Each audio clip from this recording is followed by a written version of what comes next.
O Juninho Paulista, ele deu uma entrevista aí pro Globoesporte.com e foi bem polêmica, né? Quer dizer, tiveram algumas polêmicas. Primeiro, porque ele assumiu que o Neymar tinha certas regalias na seleção brasileira.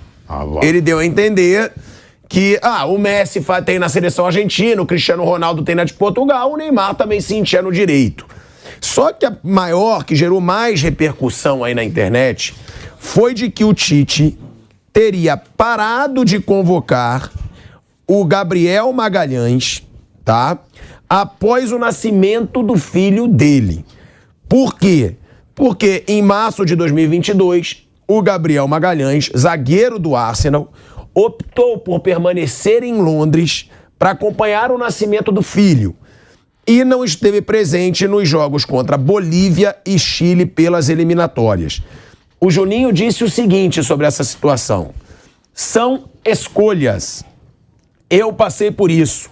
Nasceu um filho meu, fiquei esperando na Inglaterra e no dia seguinte vim ao Brasil porque tinha machucado o meu joelho e precisava me recuperar o mais rápido possível.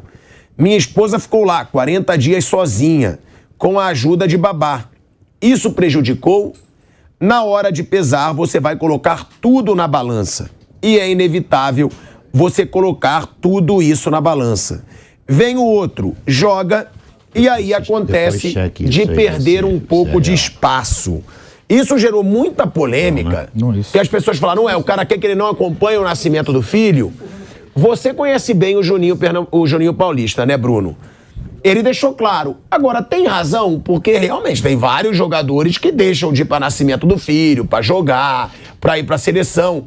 Só que é pesado demais você deixar de convocar um jogador porque ele optou por acompanhar o nascimento do filho? Eu não gosto dessa coisa aí de seleção, assim, ser quase que um exército, tem que ir para servir a pátria e é o máximo. Acho que se eu fosse um jogador, tivesse convocado e se meu filho fosse nascer, eu ia pedir para ser dispensado também. E para acompanhar o nascimento do filho. Mas você não ia ter medo de perder a vaga, por exemplo? Sim, podia acontecer, mas eu iria pro nascimento do filho do mesmo jeito. Se não quer convocar, não convoca, não tem problema. Não é ela que paga teu salário. Não quer convocar, não convoca, ok. Ele falou também dos jogadores do Zenit, aí, do Malcom e do Claudinho. Isso foi sacanagem. Teve uma convocação, que foi aquela lá que os jogadores da Inglaterra não puderam vir porque tinha uma quarentena para voltar para a Inglaterra quando viesse para a América do Sul. A América do Sul era colocada numa zona de risco ali para o governo britânico, então eles teriam que ficar 10 dias num hotel quando voltassem para a Inglaterra, e o Zenit ia jogar na Inglaterra pela Champions League na outra semana. Então o Zenit pediu a volta do Malcom e do Claudinho, porque senão eles não poderiam entrar em Londres para jogar pela Champions na semana seguinte ao último jogo da seleção. E aí eles pressionaram os atletas foram embora para a Rússia e não jogaram na seleção. Ele falou também que isso aí não pegou bem, enfim, que atrapalhou. Mas essa situação foi uma palhaçada. Sim. Essa situação tem que comprar o barulho do Claudinho e do Malcom, porque aí é mau caratismo. Aí é sacanagem. O clube tem porque os caras ganham o salário do clube. Sim, claro. O clube fez ameaças, inclusive, aos dois jogadores, queria rescindir contrato. O que a seleção brasileira quer? Deixa de ganhar lá teus 10 milhões de reais por mês, porque você tem que jogar na seleção brasileira. Porque o Juninho deixa isso claro. O Juninho fala aqui, eu vou falar por mim. Não gostei da atitude deles. Falei isso pra eles. Entendo a situação, mas falei com eles e com o empresário deles. Os dirigentes do Zenit estavam pressionando muito. Foram muito firmes com os dois atletas. Pegaram muito forte. Ele mesmo está dizendo aqui. Com os dois. Até de maneira desumana, de ameaça mesmo, de rescindir contrato, coisas fortes. Foi pressão grande em cima deles. Mas fiquei chateado com a decisão de abrir mão da seleção brasileira. Aí não. Aí, na boa, Juninho Paulista, você tem que ter o mínimo de vergonha para falar isso. Como é que vai ficar chateado com um jogador que ele ganha milhões e milhões de reais para sustentar a família dele? E o jogador sustenta toda a família, não é só filho, é mulher, é pai, mãe, tio, primo. E esses caras estão jogando futebol e estão ganhando fortuna, realizando o sonho deles. O clube ameaça rescindir contrato. A CBF vai pagar o salário do Claudinho? Vai pagar o salário do Malcom? Não vai. Aí é muita sacanagem. Aí é para se questionar a situação de ética da CBF. Isso para mim é falta de ética. Você deixar de convocar um jogador porque ele foi ameaçado pelo seu clube e numa convocação ele não participou. Isso é, na boa, é vergonhoso. A do Magalhães, eu concordo com o Bruno. O jogador pode optar, mas talvez o treinador diga, pô, queria ir na seleção brasileira, é algo pessoal. Isso não é pessoal, isso é profissional, pô. Eu concordo, acho que nas duas situações, acho que os jogadores fizeram o correto. Aí a comissão técnica pode optar por convocar ou não, tá bom, é uma opção, mas eu acho que os jogadores fizeram o correto. Não, do Claudinho e do Malcom não é nem achar, Bruno. Aí é certeza que eles fizeram o correto. Claro, eles têm contrato. Tem contrato com o clube. O clube ameaçou rescindir esse contrato. Né? Não tem. E sobre o Gabriel Magalhães, é uma coisa pessoal. O Juninho falou que ele passou por uma situação que também ele não viu o nascimento do filho, que ele estava, acho que na Inglaterra, enfim. Só que cada vez mais eu vejo no futebol que o futebol é muito ingrato. Então eu não abriria mão de momentos importantes da minha família por causa de um futebol, por causa de um time, porque você pode fazer o que você quiser, que vai ter cara que você foi campeão, você é ídolo, você se dedica ao clube. Primeira vez que você não ganhar, o cara não vai gostar mais de você, você vai ser descartado. Então, eu não abriria a mão. Eu vou citar um cara, tem torcedor do São Paulo que me defende Luan e Marcos Paulo contra o maior ídolo do clube. Um cara que se dedicou. Então, quando eu perder, vão me atacar? Vou ser descartado quando eu perder? Eu vou ver meu filho nascer, não vou deixar de ver meu filho nascer, que aí eu vou pra Copa se às vezes eu der azar. Fernandinho em 2018, ele deu azar, a bola bateu nele, entrou, virou vilão. Então eu vou pra Copa, vou abrir mão do nascimento do meu filho pra se uma bola bater na minha cabeça e entrar, eu virar um vilão? Eu não, vou ver meu filho nascer. A gente vai pra um break na Rádio Jovem Pan, seguimos no YouTube, e só antes do Mauro ir embora, Wander, depois eu vou te passar também a palavra. Mauro, eu queria também escutar a sua opinião, até porque ele falou também sobre o Neymar. Ele falou, o Neymar olha o Messi na seleção argentina com regalias. Ele olha o Cristiano Ronaldo na seleção portuguesa com algumas regalias.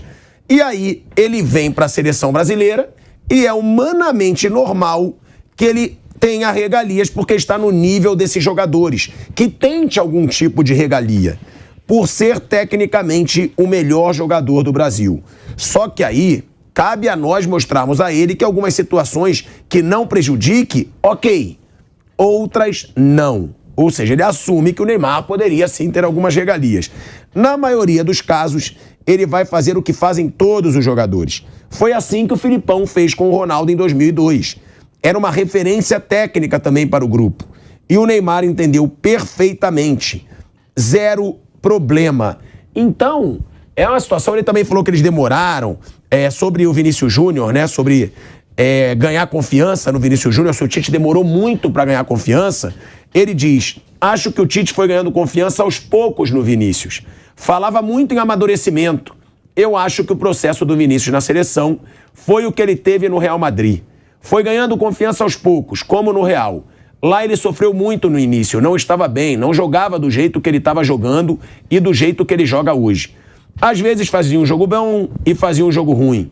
Eu acho que na seleção foi o mesmo processo. Chegou não se destacando tanto, foi ganhando espaço, ganhando a confiança do Tite, sendo um pouco mais regular, entendendo um pouco mais a ideia de jogo.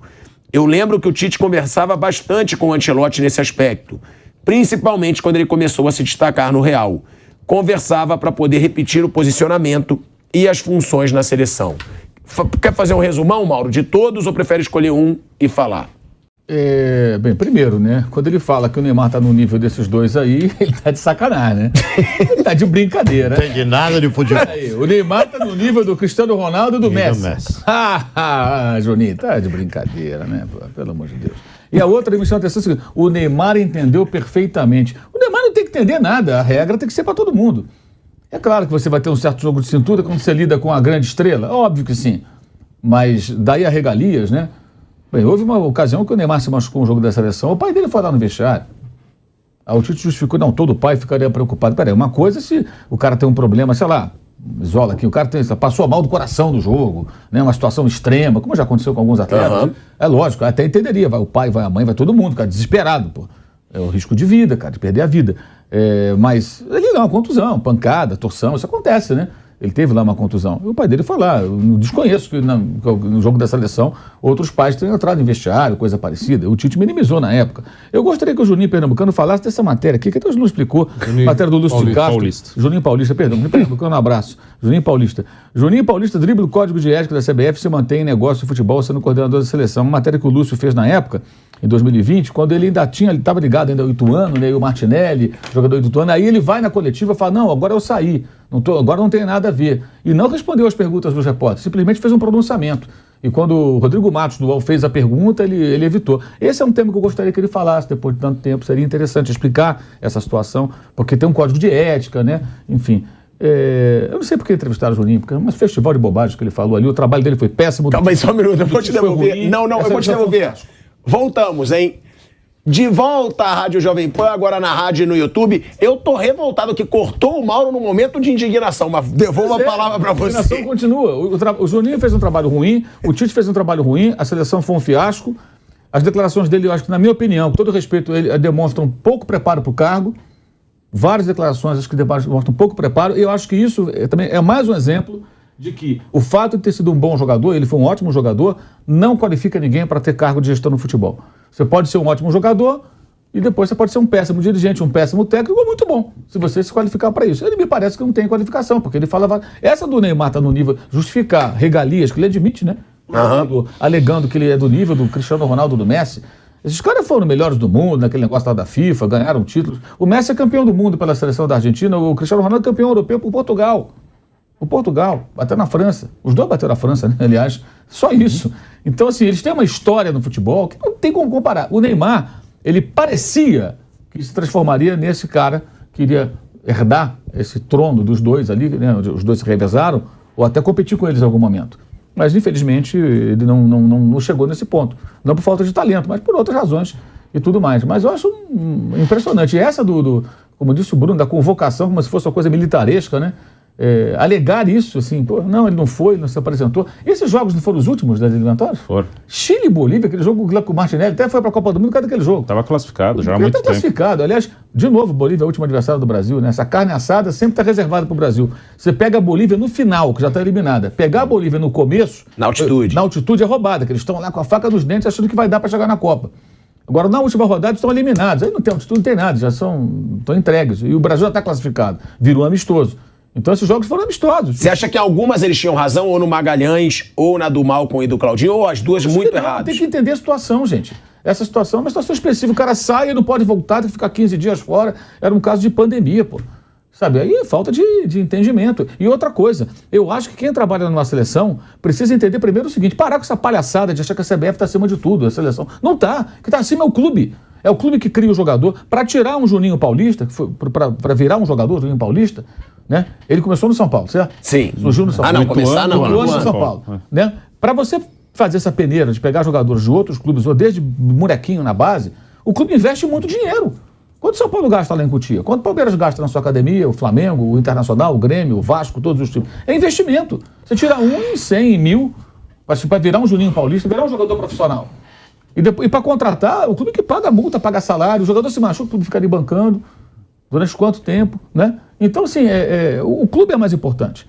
A seleção tem o seu papel ali, essa coisa, não, a seleção chamou, tem que largar tudo, filho nascendo, pandemia, normas sanitárias que impedem que você volte para o país e tenha a vida normal durante um período X, que se dane o clube, né? Que se dane a mulher, o filho, todo mundo. Eu tenho que ir para a seleção para ficar no banco do Tite, olhando para a cara do Tite. Ah, faça-me um favor, né? Essa é brincadeira. Pensa bem, isso não pode ser colocado dessa maneira, gente. Isso é bobagem, isso é coisa antiga, uma visão tacanha, superada. Sabe, tem que ter entendimento. E a importância desse... E de uma época que o jogador não ganhava a fortuna que ganha hoje dos clubes. Não, e outra tem coisa, isso também. Outra coisa, se o jogador é bom, gente, procura ter um jogador. Você não vai convocar um jogador que você considera qualificado, digamos que eles considerassem, né? Para jogar a Copa do Mundo, porque ele preferiu ficar ali perto da mulher dele na hora que nasceu o filho. Sei lá... Eu acho até meio... Acho que foi um ato de indisciplina. Agora, e se o Neymar fosse nascer um filho do Neymar e o Neymar dissesse, eu vou ficar aqui, eu quero ver o meu bebê. Mas aí ele tem privilégio. Como é que é assim? Aí tem que questionar, porque aí é critério. Né? Aí tem que ter critério. Como é assim? É verdade. Ele tem privilégio. Não, aí é o Neymar. Então, assim, é muito... Nossa, é uma entrevista muito infeliz dele. Ele foi muito mal, lamento.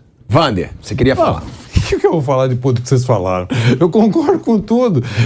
Eu acho que os dois grupos, os dois jogadores e o pai, apaixonado pelo filho e pela mulher, ficou acompanhando o parto, todos eles acertaram a decisão. Muito bom. E isso não significa que quem não faça isso esteja errado. É uma coisa tão pessoal. É verdade, é isso. Tem gente que deixa de ir. Eu conheço vários pais que não estiveram na maternidade quando o filho nasce. E nem por isso devem ser criticados. É uma coisa pessoal, uma coisa que é paixão. O cara tem que respeitar a decisão do cara. Não é? Então, e eles poderiam perfeitamente ter respeitado a decisão do moço. Com relação aos dois outros, eles eram claramente, ele fala aí, reféns do Zenit. Os caras chegaram lá, nós vamos fazer isso. Não tem esse papo. Vamos rescindir, ameaça uma série de coisas. E eles perguntam, essa é a minha segurança financeira. Esse é o meu contrato. Não tenho como abrir mão. Eu vou viajar, vou para a seleção, muito provavelmente, como tantos outros, ficarão no banco e às vezes nem são utilizados, jogam 10 minutos, não voltam mais, porque na cabeça do professor Tite, obviamente, ele já tinha os caras que levaria para a Copa do Mundo, ou não é assim? É, claro, a gente falou aqui N vezes isso, que ele já sabe quem vai levar para a Copa do Mundo, e os dois a gente entraram em pouquíssimas listas aí, eu não lembro de ter visto... O Claudinho foi só nessa, era primeiro, o Malcom teve duas. Né? Então, o cara vai por essa passagem rápida, perder toda a relação com o seu patrão, que está pagando em dia. Então, puxa vida, poderia perfeitamente ter entendido essa dificuldade dos jogadores. Realmente não foi uma entrevista boa, mas foi reveladora. Como aconteceu com eles, deve ter acontecido com outros jogadores em vários períodos. Eu acho que, em alguns momentos, conciliar as coisas, desde que sejam absolutamente explicadas. Por que não?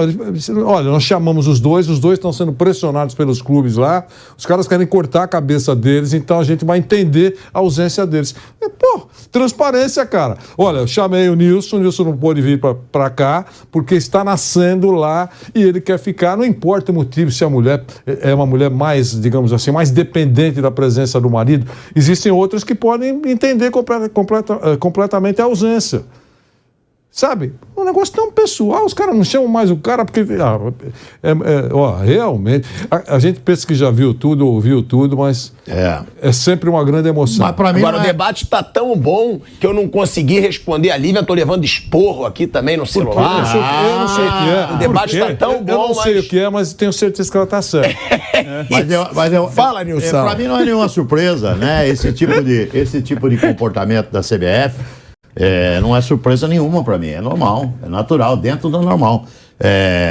E essa coisa de regalia do Neymar, bom, a gente já teve em muitas Copas do Mundo, o Vanderlei também sabe disso, você já foi a várias Copas também. A gente claramente vê, na Rússia então foi uma regalia total. Na Rússia foi uma regalia total, todos os parceiros no mesmo hotel. Total, entendeu? E isso é uma verdade, isso é uma realidade. Quando a gente sempre falou isso aí, os caras, não, você pega no pé do Neymar. Não, é o que eu falo, para ganhar uma Copa do Mundo, ou para você ter um bom desempenho numa Copa do Mundo, o jornalista precisa estar absolutamente focado. A arbitragem da Copa tem que estar absolutamente focada. Os jogadores de uma seleção têm que estar absolutamente focados. Comissão técnica focado para ganhar a Copa. Copa não se ganha à toa, se ganha com foco total, com qualidade, com uma série de coisas, sabe? Com oba-oba não se ganha a Copa do Mundo. Por que a CBF, na cabeça da CBF, essa busca pelo Ancelotti, para acabar exatamente com isso que eles acham que ultimamente aconteceu nas Copas com a seleção brasileira. Muito oba-oba e pouquíssimo futebol. Nossa, você lembra 2006? A bagunça que foi na Alemanha, né? Vegas. Em Vegas. Em 2006 foi uma bagunça. Foi na Suíça. Na Suíça. Vegas. Uma bagunça em Vegas. Entendeu? Mas isso refletiu na Copa da Alemanha. Foi uma bagunça total. O torcedor invadia para ver treinamento. Então, oba-oba demais. E esses caras que você citou, principalmente o Neymar, é um cara que claramente tem privilégio na seleção brasileira. Tem privilégio e os técnicos que passaram pela seleção brasileira se tornam reféns do cara. É esse o detalhe, se tornam reféns. E o grupo, como é que reage isso? Você acha que o grupo gosta quando você percebe que um cara do grupo ali tem privilégio em relação a você? Claro que o grupo não gosta.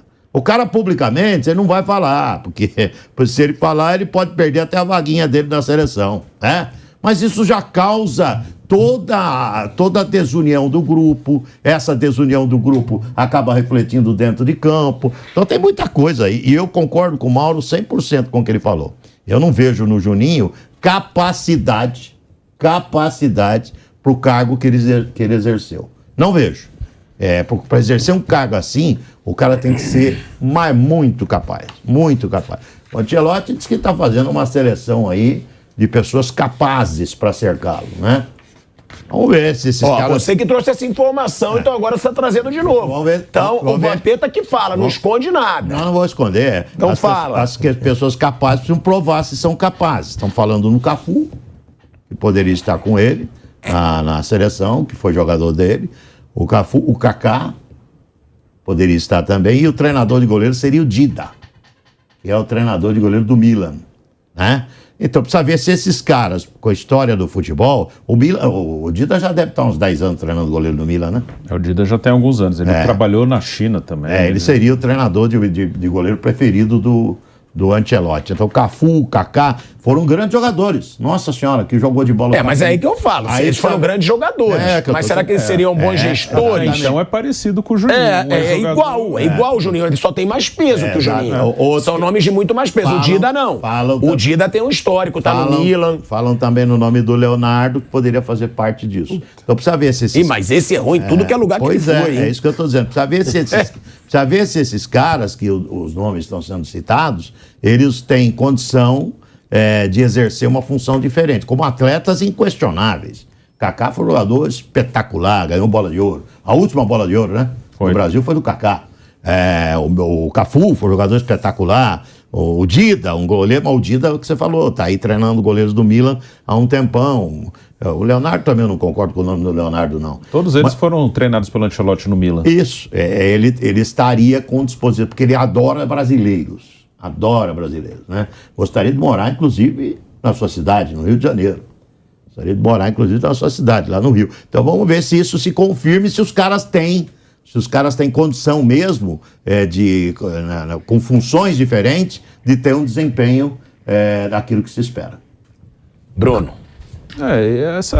Eu acho que o que está acontecendo agora na seleção é meio que... Vou pegar um nome grandão. Eu acho que, assim, a Copa ela é o torneio mais aleatório de todos. Assim. Você pode fazer tudo certo e perder, pode fazer tudo errado e ganhar. Ela é totalmente aleatória. O presidente ele vai pegar um nome grande e a culpa se ganhar vai ser do cara e se perder vai ser do cara também. Tipo, lavo minhas mãos, toca aí você e acabou. E tá trazendo o Diniz para ficar um ano, depois pode até ficar com o Ancelotti, pode seguir depois da Copa. Mas é isso, assim, ele vai... Já perdemos com um técnico que ficou 6 anos, já perdemos com um que nunca tinha sido técnico, já perdemos com o técnico do Penta, com o técnico do Tetra, falta perder com o estrangeiro. É isso. E pode ganhar, como podia ganhar a última, a penúltima. É uma coisa, acho que ganhar e perder a Copa, assim, o torneio de mata-mata ele já é meio aleatório. Um torneio de mata-mata em jogo único de um mês, ele é quase que totalmente aleatório. Você vai ter 7, 8 que tem chance de ganhar e aí... tem um pouco mais de sorte aqui, um pouco ali. A aposta vou trazer um nome grandão. Se perder, eu trouxe um grande nome e pronto. E aí a culpa é dele, ele que é burro. É isso, meio que lavo minhas mãos. Bom, a gente teve também a situação do Vinícius Júnior, né? Que ele disse que não demorou, que foi no mesmo ritmo do Real. Mentira. No Real Madrid ele se firmou muito mais cedo do que na seleção brasileira. Portanto que a gente aqui em programas falava, gente, Vinícius Júnior tá jogando adoidado no Real Madrid... E na seleção, às vezes, teve uma situação que ele nem tinha sido convocado. Sim, depois ele foi. E aí depois ele foi porque alguém foi cortado. E ali foi ridículo. Eu acho que o Vinícius Júnior teve uma certa implicância do Tite. Né? A gente falava isso aqui. Mas é normal, né? Mas não foi no mesmo ritmo do Real Madrid. Aí tá querendo mentir. Assim, a primeira temporada muito boa do Vinícius no Real Madrid foi a 21-22. Até então ele tinha bons momentos, entrava, saía, oscilava. Na seleção ele foi convocado pela primeira vez em 2019. Então, assim, ele sempre esteve ali, né? Ele virou titular a partir de no final de 2021, ele virou titular na seleção. E em 22, quase o ano inteiro. Então, talvez ele não tivesse ainda na seleção o status de uma grande estrela. Mas ele jogou bastante. Eu acho que o Tite botou. Eu não tiraria o Vini no início do segundo tempo contra a Croácia. Eu acho que quando entrou o Rodrigo, eu até achei que sairia o Richarlison para ter um cara a mais para compor o meio, que a Croácia tinha mais gente no meio campo.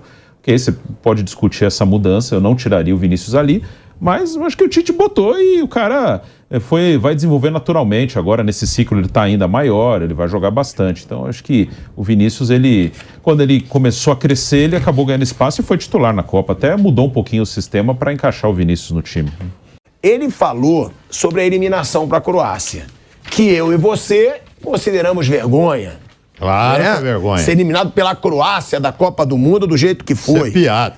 Aí o Juninho diz o seguinte: nos pênaltis, ele estava com todo mundo. Ele está falando do Tite, que o Tite foi criticado. Você lembra que ele saiu do campo antes dos jogadores? Quando e aí perdeu. criticaram? Isso.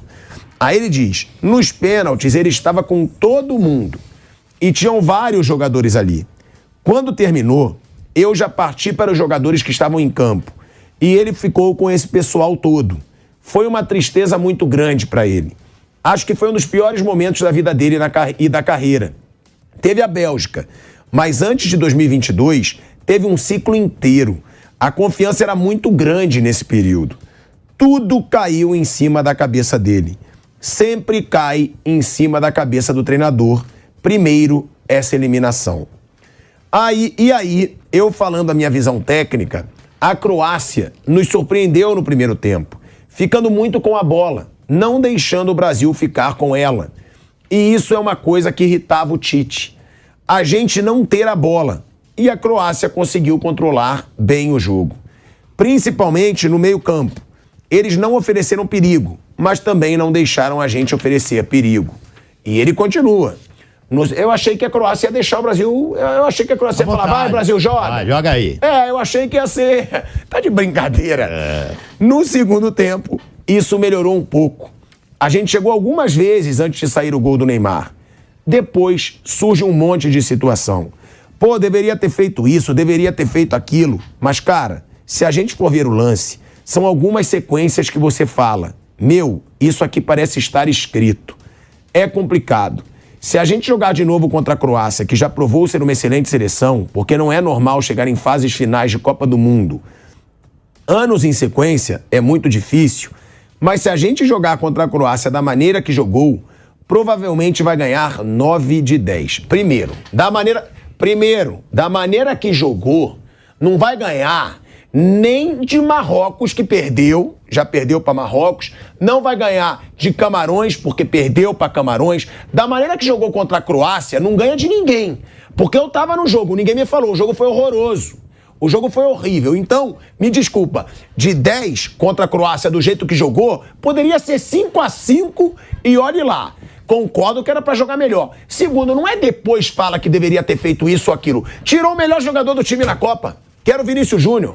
Ele tirou um cara decisivo. Ah, o Neymar é decisivo? É. Mas o Vinícius Júnior era o melhor jogador, se você for ver a sequência, do Brasil na Copa. Ele tirou o Vinícius Júnior.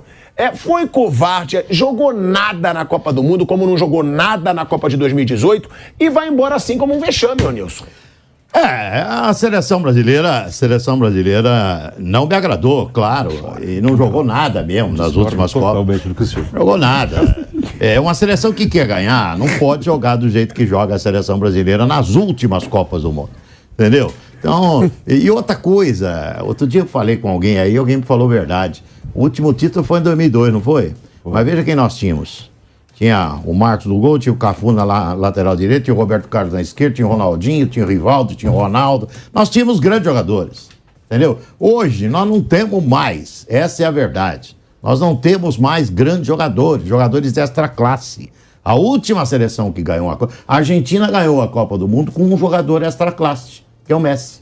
Ela tinha um extra classe. ela ganhou a Copa do Mundo. Quase que a França ganha a Copa do Mundo, que ela tinha um extra classe também, que é o Mbappé. Entendeu? Nós não temos mais esse jogador. Não temos. O Neymar nunca foi esse jogador vestindo a camisa da seleção. O Neymar teve o grande momento dele no Barcelona, naquele ano fantástico do Barcelona. Aí ele jogou uma bola espetacular. Depois teve muita contusão, nunca rendeu aquilo que a gente esperava do Neymar. Mas os números são favoráveis. Claro, o time joga para ele. Então os números são para ele mesmo. Então o que eu acho que nós temos que arrumar com os jogadores que nós temos é um conjunto muito forte. Muito forte. Porque nós não temos mais jogador excepcional. Hoje quem tem um jogador excepcional é a seleção da França. Porque o Messi não estará também no seu ápice. Se for disputar a próxima Copa do Mundo, não vai estar no seu ápice, da mesma maneira que ele jogou no Catar. Não vai estar. Então, a única seleção que tem um jogador extra classe é a seleção da França, e o resto do time da França, tecnicamente, é melhor que as outras seleções. Eu penso assim, ganhar a Copa precisa ter jogador de muita qualidade. Nós não temos. Vocês colocaram a Croácia na conversa aqui, e enquanto você colocava a Croácia, eu lembrei da cobrança de penalidade. E que para mim foi, assim, a cereja, como diria Mauro Betting, a cereja no bolo das lambanças. Não pode começar com o Rodrigo. E eu lembro bem da declaração do Modric, quando ele falou assim, que ele ficou preocupado quando ele viu o Rodrigo indo para bater a primeira cobrança. Por que ele ficou? Mas ele é adversário, para quem não sabe, a grande maioria sabe, mas tem sempre alguém que não sabe. O cara que o pai do Rodrigo no Real Madrid é o Modric. Chegou lá e pegou ele no colo o tempo todo, orientando, enturmando ele, deixando a vida dele mais fácil lá, porque ele chegou num palco espetacular. E ele ficou preocupado. Falou assim, eles vão começar com o Rodrigo batendo pênalti. Mas no fundo ele falou, ainda bem para nós, bom para nós. Mas até acho que é isso, mas eu também considero que ele gosta mesmo do menino, é companheiro dele. Sabe? É uma gelada. Ele vai bater pênalti. E aí, depois, como isso ficou muito flagrante, ele só bateu 2 pênaltis, porque alguém disse assim, mas ele bate pênalti no Real Madrid. Ele só bateu na temporada 2 pênaltis. E atenção, sabe quando que ele bateu? Um pênalti que o Real teve aos 93 minutos, já na prorrogação de um jogo, e o outro a 87, 88. Num jogo o Real perdeu, e no outro jogo o Real já tinha uma vitória razoável e ele bateu o pênalti. Então ele bateu o pênalti num outro cenário, sem nenhuma pressão, sem nada. Imagine bater pênalti abrindo a disputa numa Copa do Mundo. E, assim, sobre o jogo, eu discordo. Acho que o Brasil ele fez uma Copa no nível que a Copa do Mundo era jogada. O primeiro tempo com a Croácia foi muito ruim. Isso foi. O meio-campo deles é muito bom pro Brozovic. O Brasil só jogou bem no primeiro jogo. Eu acho que o nível da Copa é esse. Acho que o primeiro jogo foi bom, o segundo com a Suíça foi mais ou menos. Aí a ausência do Neymar tem o peso. Camarões, um time reserva. Contra a Coreia foi bem. E contra a Croácia, acho que o segundo tempo e a prorrogação foram bons. O Brasil foi melhor que a Croácia. O primeiro tempo foi bem ruim, e aí poderia ter feito coisa melhor. Era previsível que a Croácia ficaria com a bola e o Brasil ia ter que combater o meio-campo deles e não conseguiu. Mas, enfim, aí depois fez um golaço com o Neymar. E aí, no gol da Croácia... Um gol ridículo também, né? Uma série de acasos ali que levaram aquele gol. Mas acho que o Brasil ele jogou o que se joga. Acho que se espera um nível de Copa maior do que é. Não é. O nível de Copa ele é daquele mesmo. Não é como a final Marilson, a gente precisa fechar agora. A gente vai encerrando mais um bate-pronto, agradecendo a sua audiência. Hoje tem canelada, hein? Acabando o jogo entre Flamengo e Atlético Paranaense e Flamengo lá na Arena da Baixada.